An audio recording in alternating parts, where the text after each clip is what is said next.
ginawa kundi sisihin kami mag-ina? Oo, yoko na makita yung mga pagmumukha ninyo! Meron akong mas karapatan dito dahil katugo ko si Kuya! Kung may aalis dito, ikaw yun dahil ikaw kalibid ka lang! Palamukha mo, ha? Kuya, hindi ako makamaniwala na wala ka na. Akala ko ba, sabay natin makikita na wala kayong anak natin. Maalam, Kuya. Kamag-anak ako ni Lulu Villaroman. Dito ba siya nakakonfine? Hindi siya pwedeng basta-basta madalaw. Bakit? May mga pulis po kasing nakabantay sa kanya. Dito rin pala si Victor. Dami ko naman kailangan pagdaan ng obstacles para i-save ka, Lulu. Saan galing yun? Parang doon! Halika, tingnan natin!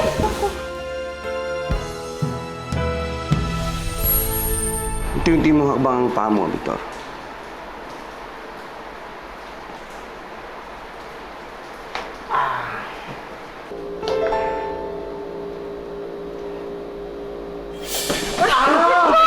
Balik tayo sa kama.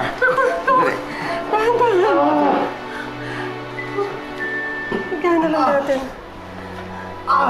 Victor. Dadan! Oo.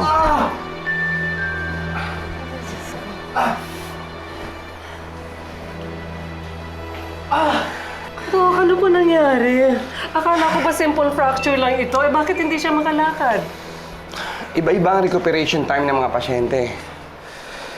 So, I'll be honest, sa nakikita ko, matatagalan pa bago ka makatayo, Victor.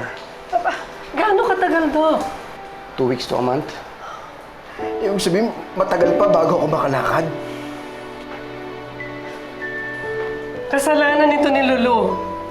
Kung hindi ka na-aksidente, hindi ka magkakaganito. Pinapangako ko sa'yo, Victor. Hindi ko palalampasin itong ginawa ni Lulu sa'yo at sa apo ko. Magbabayad ang babaeng yan.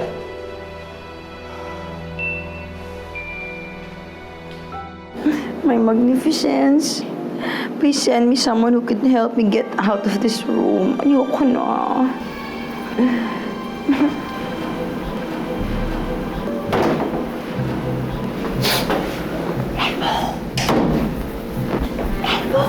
Alamang, ako nga to. Wala nang iba. Napakawalan mo ba ako dito? Ay, hindi. Tinignan lang kita para mag-hi. Ano ba? Malamang. Please, wait na. Pagod na ako. Relax ka lang. Relax ka lang. Nandito nga ako to save you eh. Paano mo naman nandito ako? Ito naman, ilang araw lang tayo hindi magkasama. Ano tingin mo sa akin, di henyo? Wait lang. Okay, pakawalan na lang ako. Wait lang. Ito kinukuha ko nga eh. Gusto mo matumbo ko? Ito. Hair clip. Para saan yan? Basta, may wagang hair clip to. Kinakiniris mo. Tama. Ow! Wait. May waga to eh. Sa description mo parang naniwala naman. Naputol. I knew it. Ewan ko sa iyo, napakapalpak ng tao. Kunyari, kinyari ka pang henyo at mahiwaga, wala namang palang kwenta. Wow, ako papalpak.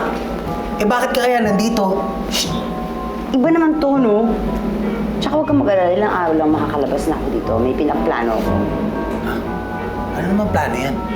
May papahanap ako sa yung tao. Matutulungan niya ako. Sino nga? Sino bang taong papahanap mo? Henyo din ba katulad ko? Wow, ganyan mo talaga i-describe ang sarili mo. Ang galing. Kung para sa'yo, sobrang henyo nito. Talaga matutulungan niya ako. Lina, may akong ballpen tsaka papel.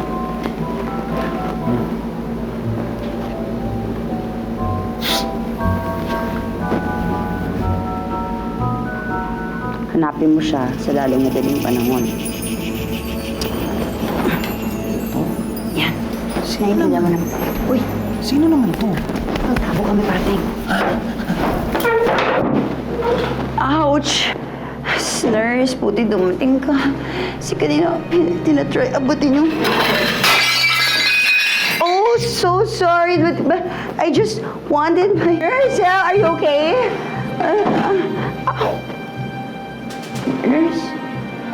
Nurse, talk to me. Okay, thank you.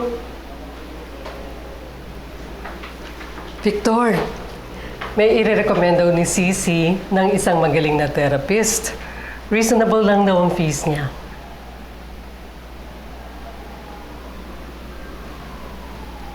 Victor, are you okay? Yes, ma. Ayan. Victor, anak kita. Kilala kita. I know that you're not okay. Victor. Huwag mong iisipin na hindi ka na makakalakad, ha? Magtutulungan tayong dalawa na maibalik ka sa dati. Huwag tayong pumayag na hindi mangyayari yun.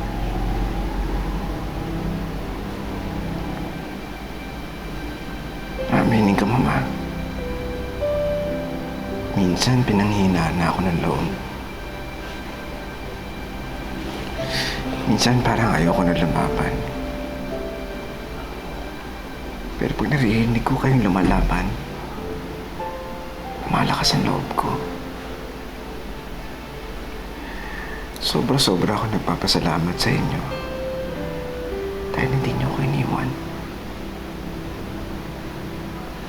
Maraming salamat, Ma.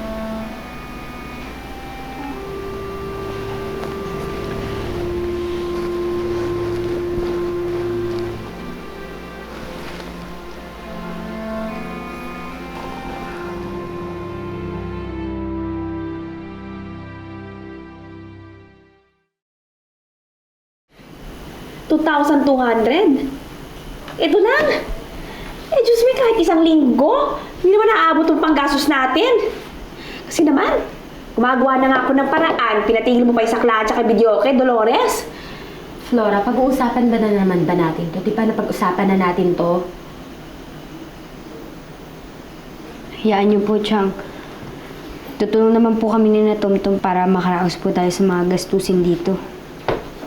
Oo nga po, tsaka kung gusto niyo po, kami lang pong sasagot sa baon ni na Kuya Tumtum at sa school. Mga ngalakal po kami.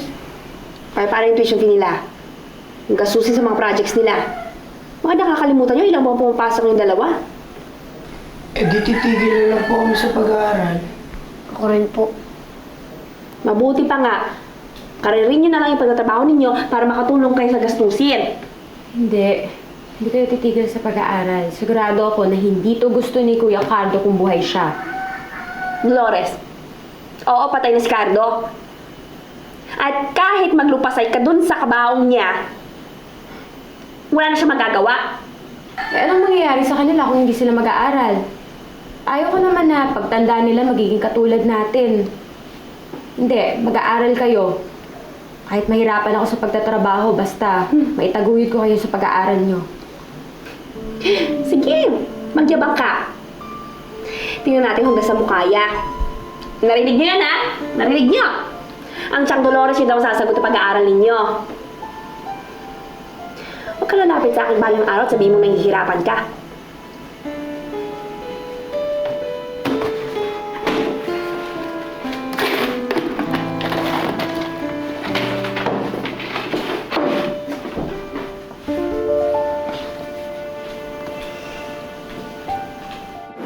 My magnificence, for us is the universal cosmic unity and power forever and ever. Nararamdaman ko malapit na ako makalabas dito. Ilang araw na lang makakasama ko na si Elisa.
Hello? Si Elmo to? Kaibigan ako ni Lulu Villaroman. Pinatawag niya ako kasi kailangan niya doon yung tulong mo. Ano? Hindi natuloy yung kasal ninyo ng jowa mo? Baka naman kahit hindi na tuloy yung kasal, baka naman pwedeng make-upan pa rin kita. Sige na, kailangan ko lang talaga ng Hello? Hello? Please naman, oh. Nababa akong telepono. Chang, may kaaway ba kayo?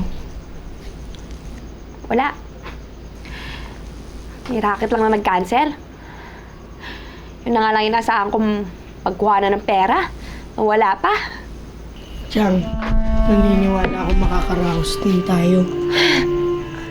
Kailan? Sa susunod na buhay. Tama kasi si Dolores. Ginagawan ko na nga ng paraan para makameros tayo. Nakarang pa. O ngayon, paano tayo mabubuhay? Dalawa lang naman kami nagtatrabaho. Yan, Chang, gagawin ko lahat para makatulong sa bahay. Katulad ni tatay dati, magdodoble kahit ako.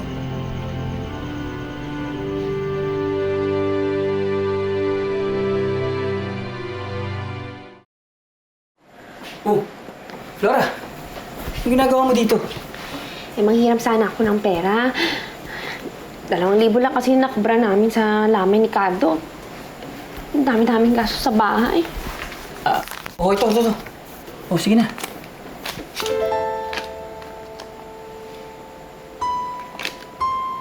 $500? Dapat na to? Pasensya ka na. Kapos din ako ngayon. Sige na, umuwi ka na. Kapos! Mukhang nag-shopping ka oh. At pambaba, sa akin ba to? Ha? Anong ginagawa itong babaeng to dito? Flora! Ha? Anong ginagawa mo dito? Ha? Di ba dapat ikaw ang tinatanong ko kung anong ginagawa mo dito? Walang hiya ka pala Layo mo sa akin yung babae. Palayasin mo. Baka basahin ko yung mukha niya. Basahin. Uwi ka na. Next time na lang. Bakit ako pinapaalis mo? Bakit hindi yung babae yan? Huwag ka nang magtanong. Sige na, masasaktan ka lang. Masasaktan? Ba't ako masasaktan? Bakit kayo na ba, ha? Umamin ka nga? Pasensya na. Hirap tanggihan ng bata Sorry ka na lang! Saka ba? Bungaling talaga ka ng babae ka! Uwi ka na! Ito sa'yo! Kahit kayong dalawa, makakagati ako sa inyo! Total of 5,900 po, ma'am, ang gamot na kailangan nyo. Naku, miss, 3,500 lang itong dala ko eh. Pwede bang bawasan mo na muna tsaka ko na lang kukunin yung iba, ha? Miss, wag na. Kukunin ko na lahat yan. Sisi, hindi mo kailangan sagutin ng mga gamot ni Victor. Tita naman. I insist. Pamilya ko na kayo ni Victor, kaya wag mong isipin na abala kayo sa akin. Sige, salamat. Pero pag nakaluwag ako, babayaran kita agad, ha? Tita, wag na. Tulong ko na sa inyo yan ni Victor. Basta if you need anything, gastusin dito sa ospital, sabihan niyo lang ako. Natutuwa naman ako at alam ko malalapitan kita kapag may kailangan ako. Wala yun, tita. Kaya lang hindi ako palaging makakapunta dito dahil sa trabaho ko, Kaya sa ganitong paraan na lang ako babawi. Salamat. Actually, medyo nahihirapan na ako kay Victor ngayon. He's been so depressed. Tita, huwag mong suluhin lahat. Sino bang pinakamalapit na tao kay Victor? Maybe it's about time na humingi tayo ng tulong sa kanya sa pag-aalaga sa anak ninyo.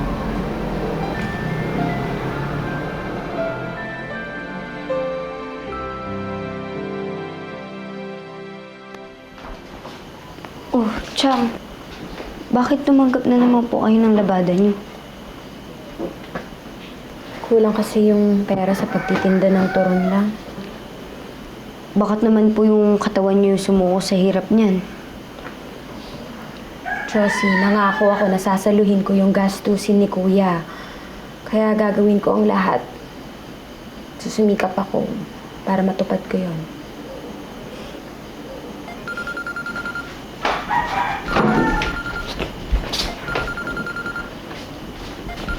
Chang, si Mrs. Bison po. Hello? Tanya Claudia? Sige po. Papunta po ako dyan sa... Opo. Sige po. Chang, bakit daw po tumawag si Mrs. Bison? Pinapapunta niya ako sa ospital. May importante daw siyang sasabihin. Ganun po ba? Sige, kung gusto niyo po, ako na lang po magtatapos nitong labada niyo. Mauna na po kayo dun sa ospital. Sigurado ka? Opo.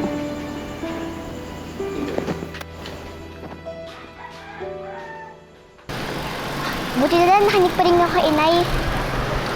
Pumasok pa rin ngayon sa school. Yun ang gusto ni Chocardio para sa atin. Kung ako ang tatanungin, mas gusto ko pang magtrabaho kaysa mag-aral. Kasi sa eskwelahan, wala ka naman matututunan eh. Eh sa pagtatrabaho, makakatulong ka pa sa pamilya. Tamad ka lang kaya ko yan natutunan. Nakumahanap ka lang ng palsot para hindi ka na mag-aral. Boto ako dyan. Kaya tayo, Tom, mag-aaral tayo na mabuti. Minsan lang tayo nabibigyan ng ganito pagkakataon, no? Anong ginagawa ng mga yun? Mga magnanakaw yung mga yan. Tara, sawayin natin! Pabayaan nyo na sila! Di rin kayo naman nanalo dyan sa mga yan eh. Kuya, masama yan! Huwag niyong gawin yan! Pag ginako yan! Bakit? Sasagutin niyo ba pagkain namin pag tinigil namin to? Mahirap lang kami pero hindi kami ginako para makakain! Nagutom na ba kayo buong buhay nyo? Mukhang di pa sa itsura nito eh. Kaya hindi nyo maintindihan kung bakit namin ito ginagawa. Malis na kayo sa teritoryo namin. Masagabal kayo. Tara na nga. Tara na! Sabi sa inyo, papaaway lang kayo dyan eh. Hindi kayo mananalo doon sa dalawang yun. Tara!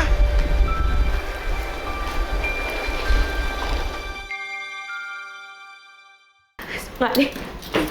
Okay na. Oh, Ano, Flora? ano, magkano yan? Bigyan mo na. Ito po yung kinita namin kanina, Chang.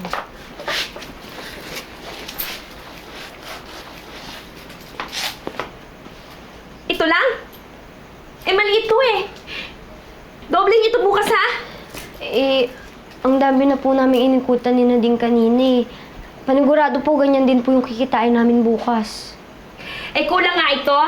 Pag ganito tayo ng ganito, iuuwi ko lang kayo sa pagsanhan, ha? Parang biglaan naman po ata yung desisyon niyo. Buhangin na nga yung kakainin natin dito sa Maynila. Doon, mura ang pamumuhay. Pero dito na po kami lumaki. Tsaka ayaw pa namin magkahiwalay-hiwalay.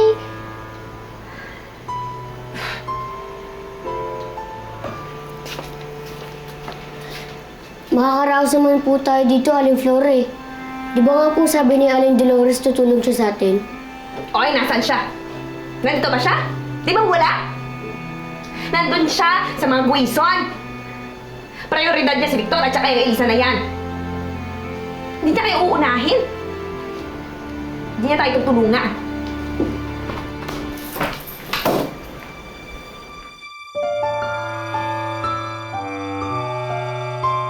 Papayag ba kayo sa gusto ng tiyang niyo? Sa totoo lang, hindi. Katulad nga nung sinabi ni Elisa, ayoko magkahiwa-hiwalay tayo. Ako ayoko. Kasi maraming alaalang naiwan ni tatay dito eh. Ewan ko ba kasi kay Chang Flora kung bakit paglipat pa sa probinsya yung naisip niya. Hindi naman tayo pababayaan ni Chang Dolores eh, sabi niya. Nasaan ba siya ngayon? Bakit wala siya?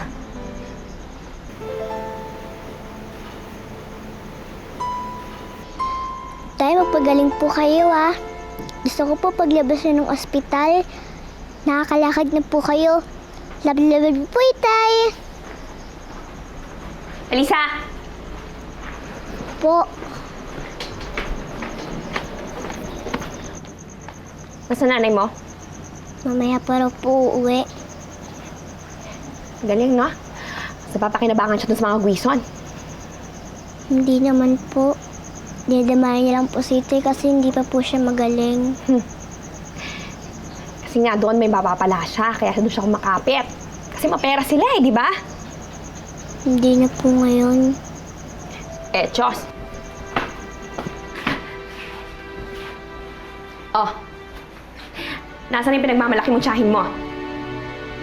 Di ba nandun siya sa ibang pamilya? Tumutulong? At di ba tayo yung nangangailangan pero tayo yung iniiwan? Saan ka pupunta? Maghanap po ng pagkakakitaan. Hoy, Tomtom, pwede ba akong sumama?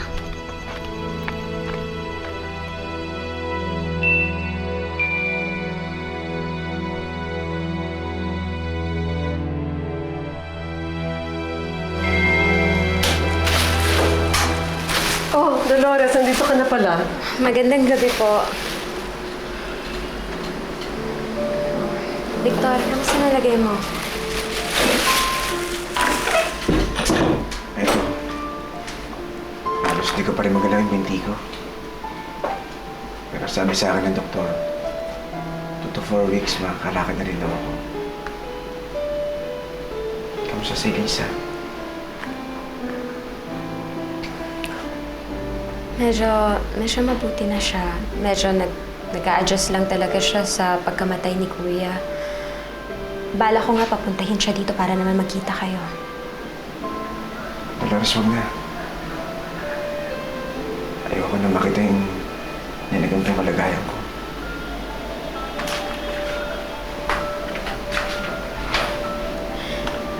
Victor, hayaan mo nang makita ka ng anak mo. Wala naman sa lagay mo pagmamahal niya eh. Saka isa pa, pamilya tayo. Ang dapat nagdadamayan tayo kapag ganito.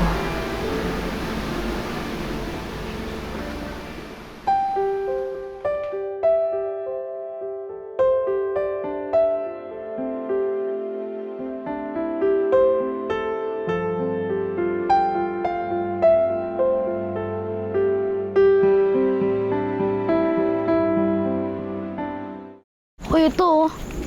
Sa talyer ko nakita. Bagong-bago pa ito. Tingin ko, makakatulong sa atin to. Hoy, anong tinitingin-tingin mo dyan? Teka, ikaw yung kanina. Anong ginagawa mo pala dito?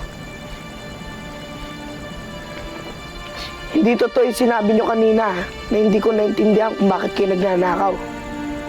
Katulad nyo rin ako nagugutom. Eh bakit ang taba mo? Nagjo-joke ka ba? Namatay yung tatay ko. Eh, wala na kami pambuhay sa pamilya eh. Eh anong gusto mong mangyari ngayon? Pwede ba ako sumama sa inyo?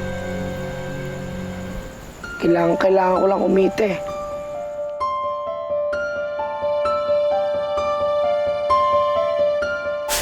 Kasi hindi ko kaya. Hindi ko kaya mag-isa. Kailangan ka namin ni Victor. Bakit ba kasi yung tatay pa namin namatay? Hindi na rin tatay mo eh. Bawiin mo yung sinabi mo? Hindi ko babawiin yung sinabi ko. Uulit-ulitin ko pa. Sana yung tatay na lang ni Elisa yung namatay. Impluwensyahan po siguro ni Aling Flora. Bakit ano sinabi ni Flora? Na dumiskarte raw po siya para sa atin. Hoy, anong ginagawa niyo dito, ha? Bakit ganun? Bakit higit na maramdaman? Magnificence, iniwan mo na rin ba ako just like them? I'm looking for Lulu Villaroman. Sino ho sila? Attorney Mildred Prado? Hindi kayo magsisisi sa pagsama sa akin. Yung mga katulad ni Rex, ni Baldo, ni Lulu, wala yung pagkasama niyo ako. Ay, Dom!